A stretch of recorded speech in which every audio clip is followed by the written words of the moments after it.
What's going on, everyone? Welcome back to the channel. It's your boy Dead on Dave, and we got some news and a 5-minute SmackDown review. Jesus Christ, I went to sleep last night, folks. I went to sleep at 2 o'clock in the morning here in Germany, wake up, and all hell broke loose. I mean, we're coming off an amazing, not amazing for the right reasons, but still incredible night and day yesterday. We lost legends. We lost people that a lot of people care about in China and Prince, and it just feels like you needed something real special to happen. And you know what? We got that. Not just in wrestling, but in sports. For me personally, seeing the Blackhawks get back into the series with the St. Louis Blues just a little bit with that amazing goal by Patrick friggin' Kane. Wow, it just blew my mind apart. That goal was sickening. Then Jake Arrieta, more Cubs stuff for me, you know. No-hitter, Cubs scored 16 runs, insane. And I thought that was about as good as it can get. And then I read, we have a brand new NXT champion, Samoa Joe. Yes, Samoa Joe takes the title off Finn Balor at a house show. Incredible. Absolutely incredible. This was in Lowell, Maine, Massachusetts. Jesus, this is insane. Finn Balor's long reign comes to a crashing end at the hands of Samoa Joe. And it's insane to me to think that Samoa Joe, for as long as he's been in NXT, which really not all that long, about a year, maybe somewhere around there, that he has accomplished and become as important to the brand as he has. Proper use of Samoa Joe for the first time, arguably for the first time in his career.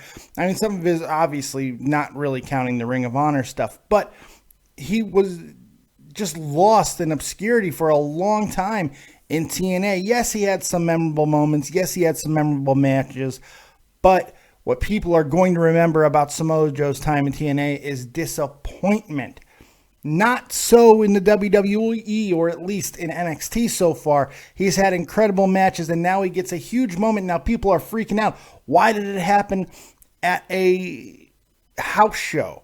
Well, I think that WWE realized that, hey, the tapings aren't for another couple of weeks, and we got this pay-per-view coming up. Finn Balor is about to make... Look, this obviously makes Finn Balor's call-up imminent.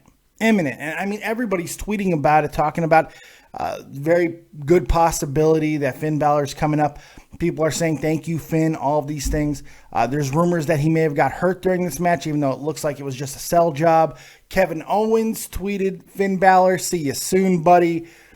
This whole AJ Styles situation really does seem to be about Finn Balor getting the call up, being really in charge of Gallows and Anderson, and that makes all the sense in the world.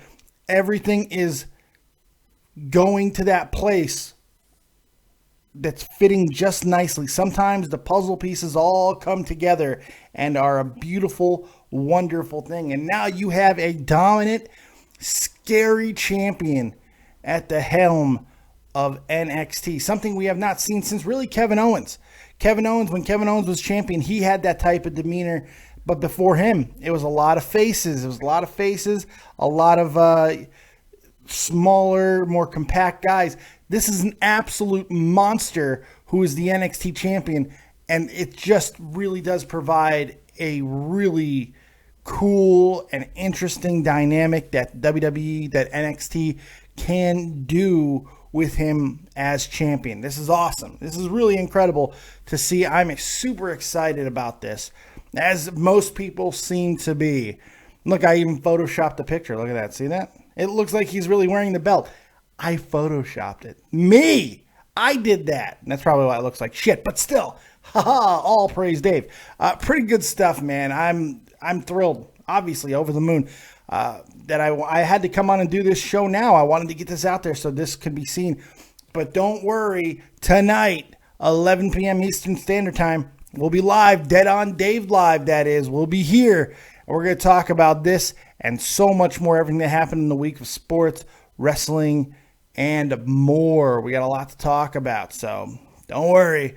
It's a coming. Viewer questions, the whole shebang-a-bang. We'll be here live, 11 p.m. Eastern Standard Time. Now, as promised, let's switch gears. And it's time for your 5-minute SmackDown review. Let's jump right into it. Did not do SmackDown Live, decided to go to sleep. I did watch SmackDown before I fell asleep. And I thought it was a pretty decent show overall, man. I like what they're doing with Maurice. I just like looking at Maurice's cleavage. I got to be honest. It's amazing cleavage. The Miz is really starting to become interesting and compelling to me. Even though I hate Miz TV, I'm liking him and Maurice. I think it's working. I enjoy some of the stuff that he's doing with the acting things. It's actually kind of funny now. The Tell the Truth line last night was really funny. He really pushed AJ on if he's in charge of Anderson and Gallows. I mean, they're putting it right on the button there, aren't they? And something's about to happen. We got Ryback getting a non-title victory over Kalisto. This could be the beginning of the end of Kalisto and maybe a new run for Ryback. This has not worked out for Ryback too often, but him complaining a little bit in the media recently might have something to do with what Ryback is going through right now. I'm pretty sure he's going to get the championship off Kalisto. When you're a guy that big, you don't want to lose. You don't want to job to guys as small as Kalisto, even in a kayfabe sense. It's just embarrassing. And I don't mean any knock on Kalisto with that, but they need to build Ryback. I'm kind of saddened at the death of the big guy era, because Ryback is nowhere near as bad as people want to give him credit or say he is, because he's not that bad. He's got some deficiencies, but he's also very impressive too. That being said, if he were to leave WWE, his career's over. No, because he's got that comparison to Goldberg and everything. He's never going to live that down. It's just not going to happen. So Ryback getting a nice victory. Baron Corbin and Dolph Ziggler were about to have a match, and Baron Corbin said, "Fuck off," and destroys Ziggler once again, hitting him with the end of days. Then they did something interesting. They did an on-stage interview segment, which they don't do. It just reminded me of Mean Gene Okerlund. I like that. Said, "Baron, why did you attack Dolph Ziggler?" And Baron said, "Because I can." Real simple. Love that. Next up, The Miz loses to AJ Styles, but he loses in some nefarious manner. Yes, a heel gets beaten with shenanigans as Gallows and Anderson show up and distract him. And then AJ's able to hit a couple of those phenomenal elbows. But I got to say, man, The Miz did an incredible job this match. Really good match. Very fun. Very interesting. And I'm going to go kill my daughter for slamming the door. Very good stuff. I enjoyed that. Team Bad versus Natalya and Paige. It is what it is. Not something that I'm going to sit here and bury, but I'm not going to praise either. Natalya and Paige make the crowd happy. That's always nice. Gallows and Anderson say they have nothing to do with, AJ Styles, that he doesn't need their help. They're just his friends. That's all. And they also announced their debut on Monday Night Raw against the Usos. It looks like the Usos will continue to job. Yay. Then we got a weird friggin' moment with R-Truth versus Fandango with Goldust as a ref. Really creepy. Really creepy. Absolutely creepy. Funny. Creepy. And yes, R-Truth with a lie detector out of nowhere for the victory. And then Truth and Goldust dance. I don't know what the hell's happening. It's time to end this thing. Cass and Enzo come out to cut a promo. This is the problem with Enzo Amore. I like Enzo, but this is his problem. His voice is so gravelly. His voice, the way his delivery is so rushed sometimes because he just speaks real. You miss a lot of his jokes. And I don't think the fans really caught his jokes. They were very quiet during some of his stuff. You don't really understand a lot of what he says, which is, it's just some of the risk. The Vaudevillains come out, who I thought the Vaudevillains might have cut a better promo than Cass and Enzo. And I really like what the Vaudevillains did last night. I really enjoyed that. Cass and Enzo, I mean, they're over as hell, so it doesn't really matter in the long run. But that's something that they're going to want to watch because Enzo's going to have to be able to articulate a little bit better. And I think that they should rely on the how you doing, tell a line in his regular voice. We went to the supermarket. I took my wife to a dog show and she won. How you doing? Something like that more often. When he goes to, what the hell did he say?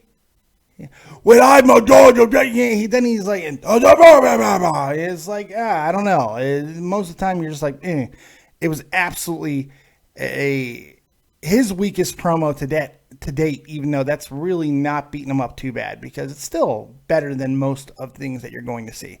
So passable, but it's something that they're going to want to have to take care of. I love the fact that Cass and Enzo and the Vaudevillains are in this prime spot. Should be a lot of fun.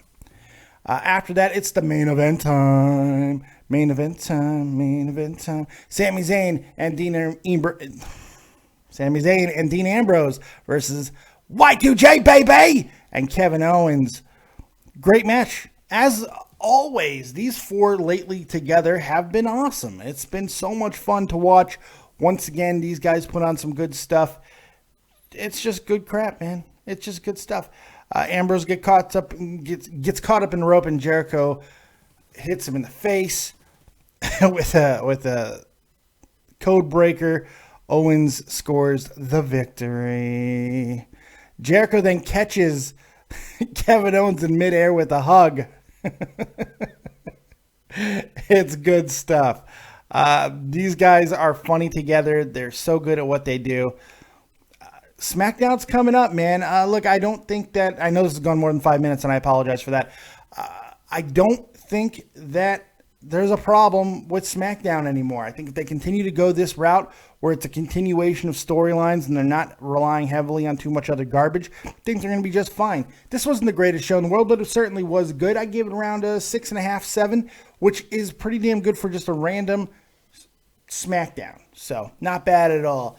I enjoyed it. Hope you guys did. I'm getting out of here. Thank you very much for supporting the channel and checking out the video. Remember, tonight, 11 p.m. Eastern Standard Time. Don't miss it. We'll be here Dead on Dave live. Don't miss it. Tell your mama, tell your pop, and we're going to take you back to Arkansas.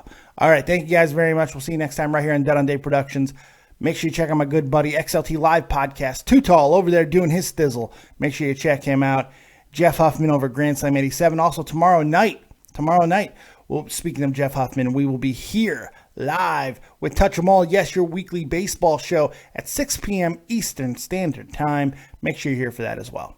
Thank you guys very much. We'll see you next time right here on Dead on Day Productions. Like, subscribe, and share. And as always, if you don't have talent, have talented friends. Peace.